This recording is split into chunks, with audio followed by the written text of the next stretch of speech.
தேவா, வீட்டில் முருங்கைக்காய் சாம்பாரா? சரி தேவா, மன்னிச்சிரு.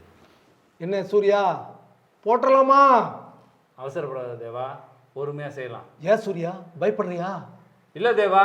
போன மாதம் நமக்கு இப்ராஹிம் பண்ண துரோகத்தை மறந்துட்டியா? 1 கிலோ கொடுக்குறேன்னு சொல்லிட்டு கொடுக்காம ஏமாத்துறானே. மறக்கல தேவா, 1 மாசமா அதுக்காக தான் காத்துக்கிட்டு இருக்கேன். நீ என்னோட நண்பன் மட்டும் இல்லை, தளபதி. சொல்லு தேவா, என்ன பண்ணணும்? செஞ்சிடலாம். காலையில் 5 மணிக்கு இப்ராஹிம் கடைக்கு வந்துடுவான். நம்ம 4 மணிக்கு அங்கே போயிடுறோம். காரை கொண்டு போய் இங்கே நிறுத்துறோம். 6 மணிக்கு ரோட்டில் நடமாட்ட ஆரம்பிச்சிடும். அதுக்கு முன்னாடி தலையில் ஒரே வெட்டு, தலையை வெட்டி கொண்டு வந்து போலீஸ் ஸ்டேஷன் முன்னாடி இருக்கிற குப்பை தொட்டியில் போடுறோம். செஞ்சிடலாமா சூர்யா? செஞ்சிடலாம் தேவா. தேவா, சூர்யா என்ற 2 நாட்டுக்கோழி வெறியர்களை கைது செய்து ரகசிய இடத்தில் வைத்து போலீசார் விசாரணை.